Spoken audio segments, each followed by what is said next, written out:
Hi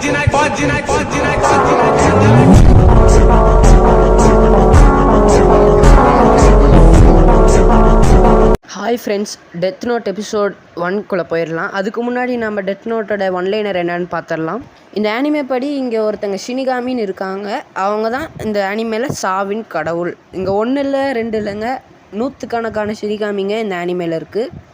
அவங்கக்கிட்ட ஒரு book இருக்குங்க. அந்த புக்கு பேர் தான் டெத் நோட். அதை வச்சு அவங்க என்ன பண்ணுவாங்கன்னா, இப்போ எக்ஸாம்பிளுக்கு ஒரு ஆளுக்கு உயிர் வாழ்கிறதுக்கு இன்னும் 2 நிமிஷம் இருக்குதுன்னு வச்சுக்கலாம். அந்த 2 நிமிஷம் போன உடனே அந்த ஷினிகாமிங்க என்ன பண்ணுவாங்கன்னா, அந்த நோட்டில் அந்த நபரோட பேர் எழுதிடுவாங்க. அந்த நோட்டில் யார் பேர் எழுதினாலும் அவங்க செத்துருவாங்க. அப்பேற்பட்ட ஒரு நோட்டை ஒரு ஷினிகாமி பூமியில் போட்டுருது. அந்த நோட்டை ஒரு பையன் எடுத்து பார்க்குறான். அதுக்கப்புறம் என்ன நடக்க போகிறதுங்கிறது தான் இந்த ஆனிமே. சரி, இப்போ ஃபஸ்ட் எபிசோட்குள்ளே போயிடலாம். அதுக்கு முன்னாடி நம்ம சேனலை சப்ஸ்கிரைப் பண்ணாதவங்க சப்ஸ்கிரைப் பண்ணிக்கோங்க. ஸ்டார்டிங் சீனில் அந்த ஷினிகாமி உலகத்தை நமக்கு காட்டுறாங்க. அங்கே 1 இல்லை 2 இல்லைங்க, 100கணக்கான ஷினிகாமிங்க இருக்குது. இவங்களுக்கெல்லாம் ஷினிகாமி கிங்குன்னு ஒருத்தங்க இருக்காங்க. அப்படியே நமக்கு ஒரு ஷினிகாமிங்க காமிக்கிறாங்க. இந்த ஷினிகாமியோட பேர் என்னன்னா ரியூக். இந்த ரியூக் பார்த்தீங்கன்னா மற்ற ஷினிகாமிங்களை என்ன பண்ணிட்டுருக்குன்னு பார்த்துட்ருக்காங்க. அப்போ தான் இந்த ரியூக் மனசுலேயே நினச்சிக்கிது, இவங்க டெய்லியும் விளாடுறாங்க, ஜாலியாக என்ஜாய் பண்ணுறாங்க, எனக்கு இதை டெய்லியும் பண்ணி வெறுத்தே போச்சு, எனக்கு ரொம்பவே போர் அடிக்குதுன்னு சொல்லிட்டு அந்த ஷினிகாமி யோசிச்சுட்டு இருக்குது. அப்படியே கட் பண்ணி நம்ம பூமியை காமிக்கிறாங்க. அப்படியே நம்ம கதையோட ஹீரோவையும் காட்டுறாங்க. இவர் தான் நம்ம ஹீரோ, பேர் லைட் யாகாமி. நம்ம ஹீரோ தான் ஒரு கிளாஸ்லேயே ரொம்ப பெரிய புத்திசாலி, அதாவது டாப்பர் மாதிரி. நம்ம ஹீரோ கிளாஸ் கவனிக்காமல் அப்படியே ஜன்னல் வெளியே எட்டி பார்த்துட்டு இருக்காங்க. அப்போ ஒரு புக்கு வானத்து மேலேருந்து கீழே ஸ்கூல் கிரவுண்டில் வந்து விழுவுறத பார்க்குறாங்க. அவரும் கிளாஸ் முடிஞ்சவொடனே அது என்ன புக்குன்னு பார்க்குறதுக்காக அவரும் போகிறாரு. ஹீரோ அந்த நோட்டை போய் எடுத்து பார்க்குறாங்க. அதில் டெத்து நோட்டு எழுதியிருக்கிறதையும் பார்க்குறாங்க. நம்ம ஹீரோவும் அந்த நோட்டை திறந்து பார்க்குறாங்க. அதில் 4-5 லைனுக்கு இன்ஸ்ட்ரக்ஷன் சொல்லி நிறைய போட்டிருக்கு. அதில் என்ன போட்டிருக்குன்னா, இந்த நோட்டில் யார் பேர் எழுதினாரோ அவங்க செத்துருவாங்க அப்படின்னு போட்டிருக்கு. அவரும் அந்த நோட்டை படித்து பார்த்துட்டு இதெல்லாம் நம்புற மாதிரி அங்கே இருக்குதுன்னு சொல்லிட்டு அதை எடுத்த இடத்துலேயே வச்சுட்டு போயிட்டாரு. அவர் கிளம்பி போயிட்டு இருக்கும் போதே அவருக்கு நிறைய யோசனை வருது. ஏன் இந்த நோட்டில் இவ்வளோ இன்ஸ்ட்ரக்ஷன்ஸ்லாம் போட்டிருக்கு, ஏதாவது இதில் இருக்குமா அப்படின்னு நினச்சிட்டே போயிட்டுருக்காரு. சரி, நான் ஒரு மறுபடியும் கிரவுண்டுக்கு போய் திரும்ப அந்த நோட்டை எடுத்துகிட்டு வந்துடுறாரு. நம்ம ஹீரோவும் அப்படியே வீட்டுக்கு வந்து அந்த டெத் நோட்டில் என்னென்னலாம் எழுதிருக்குன்னு அப்படியே படித்து பார்க்குறாரு. இந்த நோட்டில் யார் பேர் எழுதினாலும் அவங்க செத்து போயிடுவாங்க. ஆனால் இறந்து போகிறவங்களோட முகம் அவங்களுக்கு தெரியணும். நீங்கள் அந்த நோட்டில் பேர் எழுதும் போது கூட அவங்க முகத்தை நினச்சிட்டு எழுதினாதான் அது ஒர்க் ஆகும் அப்படின்னு அந்த டெத் நோட்டில் எழுதியிருக்கு. இப்போ ஒரு ஆளை நீங்கள் கொல்லணும்னு நினைக்கிறீங்கன்னா அந்த ஆளோட பேர் எழுதினதுக்கப்புறம் அவங்க எப்படி சாகணும்னு எழுதணும். அப்படி இல்லாமல் அவங்க பேரை மட்டும் எழுதுனாங்கன்னா அந்த ஆள் 40 செகண்டில் ஹார்ட் அட்டாக் வந்து செத்து போயிடுவாங்க. இதெல்லாம் பார்த்த ஹீரோக்கு அவரால் நம்பவே முடியல. இதெல்லாம் நம்புற மாதிரி அங்கே இருக்குன்னு சொல்லிட்டு போய் படுத்துடுறாரு. ஆனால் அவர் மைண்டுக்குள்ளேயே ஓடுது, ட்ரை பண்ணலாமா வேணாமாடா அப்படின்னு சொல்லிட்டு. சரி, ட்ரை பண்ணி தான் பார்ப்போன்னு சொல்லிட்டு அந்த நோட்டில் பேர் எழுதலான்னு போகிறாரு. ஆனால் அவருக்கு யார் பேர் எழுதுறதுனே தெரில.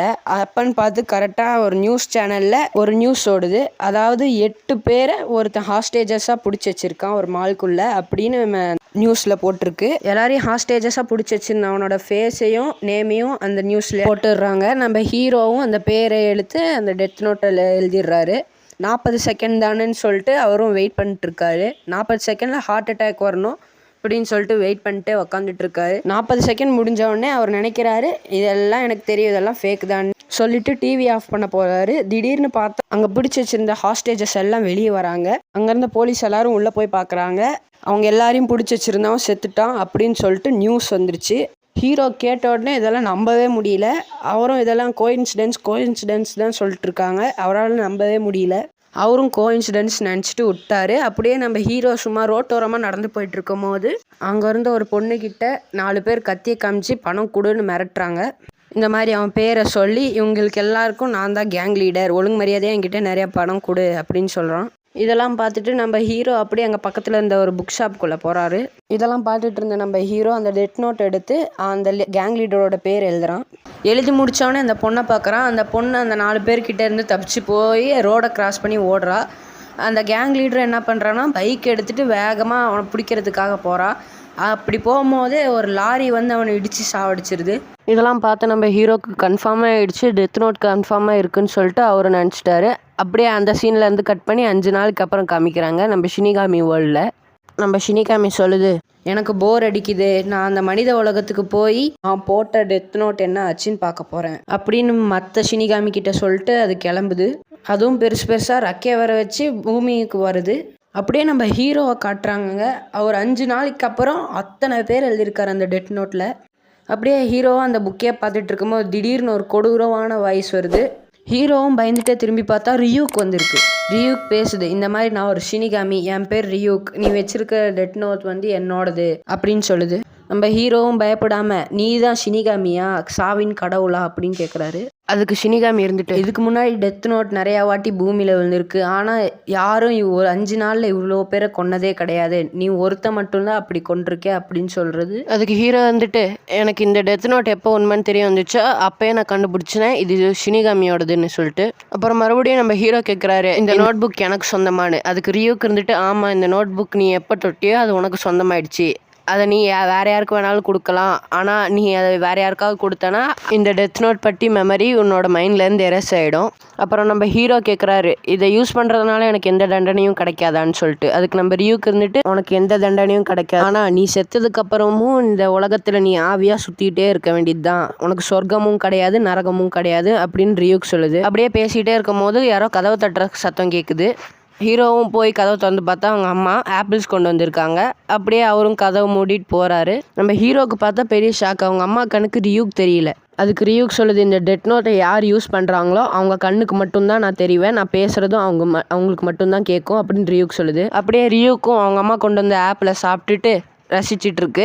அப்படியே அது சொல்லுது, மனுஷங்க உலகத்தில் மட்டும்தான் ஆப்பிள்ஸ் ரொம்ப டேஸ்ட்டாக இருக்கும், எங்கள் உலகத்துல ஆப்பிள்ஸ் அழுகி போய் தான் கிடக்கும் அப்படின்னு சொல்லுது. ஹீரோ கேட்குறாரு, நீ எதுக்கு என்னை சூஸ் பண்ணன்னு சொல்லிட்டு. அதுக்கு ரியூக்கு இருந்துட்டு, நான்லாம் ஒன்றும் உன்னை சூஸ் பண்ணல, நான் பூமியில் சும்மா அந்த நோட்டை கீழே போட்டேன், நீயா வந்து எடுத்த, அந்த நோட்டை நீ எடுத்துட்ட, அதனால் நான் இந்த பூமிக்கு வந்திருக்கேன், இந்த டெத் நோட் உன்கிட்ட இருக்கிற வரைக்கும் நான் உன் கூடயே தான் இருப்பேன், நீ இதை சாகிற வரைக்கும் வச்சுருந்தா கூட நான் உன் கூட சாகிற வரைக்கும் இருப்பேன். அதுக்கு ஹீரோ கேட்குறாரு, நீ எதுக்கு இந்த நோட்டை கீழே போட்ட. அதுக்கு ரியூக் சொல்லுது, ஏன்னா எனக்கு ரொம்பவே போர் அடிச்சிருச்சு, ஏன்னா எங்கள் ஷினிகாமி உலகத்தில் எல்லாரும் விளையாடுறது சாப்பிட்றது தூங்குறது அதே பண்ணிட்டுருக்காங்க, அதெல்லாம் பண்ணி எனக்கு வெறுத்தே போச்சு, அதனால தான் நான் இந்த நோட்டை கீழே போட்டேன். அப்புறம் ரியூக்கு இருந்துட்டு நம்ம ஹீரோ கிட்ட ஒரு கேள்வி கேட்குது, நீ லாரியில் எரிச்சு கொண்ட டெத்து மட்டும்தான் நீ ஆக்சிடெண்ட்டாக பண்ணியிருக்க, மற்ற எல்லாரையும் ஹார்ட் அட்டாக்லேயே கொண்டிருக்கியே ஏன் அப்படின்னு கேட்குறாரு. அதுக்கு நம்ம ஹீரோ வந்துட்டு, ஆமாம், இந்த மாதிரி உலகத்தில் நான் ஒருத்தன் இருக்கிறது எல்லாருக்கும் தெரியணும், தப்பு பண்ணுறவங்க எல்லாத்தையும் ஒருத்தன் கொல்றாங்கிறது எல்லாரும் தெரிஞ்சுட்டு என்னை பார்த்து பயப்படணும்.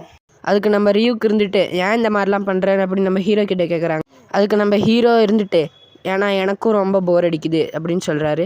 அப்படியே அந்த சீன்லேருந்து கட் பண்ணிட்டு 5 நாளைக்கு முன்னாடி காமிக்கிறாங்க. எங்கேருந்துன்னா நம்ம ஹீரோ ஒரு கார் ஆக்சிடென்ட் பண்ணி கொலை பண்ணியிருப்பாங்களே அங்கேருந்து காமிக்கிறாங்க. நம்ம ஹீரோ அதெல்லாம் பார்த்துட்டு புலம்பிக்கிட்டே வந்துட்டு இருக்காங்க. இந்த டெத் நோட்லாம் உண்மைதான், நான் 2 பேரை கொலை பண்ணிட்டேன், நான் கொலைகாரன் ஆகிட்டேன் அப்படின்னு சொல்லிட்டு அவர் புலம்பிகிட்டே வந்துட்டு இருக்காரு. அப்படியே அவர் மைண்டில் ஓடுது, ஆமாம் நான் நல்லது தான் பண்ணியிருக்கேன், நான் தப்பு செய்கிறவங்கள தான் கொண்டிருக்கேன், இதில் என் மேலே எந்த தப்பும் இல்லை அப்படின்னு சொல்லிட்டு நினச்சிட்டு இருக்காரு. நம்ம ஹீரோ செய்கிற தப்பே இல்லைன்னு நினச்சிட்டு எல்லா குற்றவாளிகளோட பேரும் அவர் எழுதிட்டே இருக்காரு. 5 நாளைக்குள்ளே அத்தனை பேர் எழுதி முடிச்சிட்டாருங்க. அதுலேயும் எல்லாத்தையும் ஹார்ட் அட்டாக்காலே கொன்று சாவடிச்சிருக்காரு. அப்போ மறுபடியும் நம்ம ஒரிஜினல் டைமுக்கு வராங்க. நம்ம ரியூ கேட்குது, இந்த மாதிரிலாம் பண்ணி நீ என்ன பண்ண போகிறேன்னு அப்படின்னு ஹீரோ கிட்டே கேட்குது. அதுக்கு நம்ம ஹீரோ வந்துட்டு, இந்த உலகத்தில் இருக்கிற எல்லா கெட்டவங்களையும் நான் அழிக்க போகிறேன், இந்த உலகத்தில் நல்லவங்க மட்டும்தான் வாழ்கிற மாதிரி நான் செய்ய போகிறேன் அப்படின்னு நம்ம ஹீரோ சொல்கிறாரு. அதுக்கு ரியூக் சொல்லுது, அப்படின்னா இந்த உலகத்திலே நீ தான் கடைசி கெட்டவனாக இருப்ப அப்படின்னு சொல்லுது. அதுக்கு நம்ம ஹீரோ வந்துட்டு, என்ன வேணாலும் சரி, ஆனால் அந்த உலகத்துக்கு நான் தான் கடவுளாக இருக்க போகிறேன் அப்படின்னு சொல்லி இந்த எபிசோடை முடிக்கிறாங்க. இந்த வீடியோ பிடிச்சிருந்தா லைக் பண்ணுங்கள், ஷேர் பண்ணுங்கள், கமெண்ட் பண்ணுங்கள், முக்கியமாக பெல் பட்டன் நமக்கு மறந்துங்க. அதிங்க. See you, bye.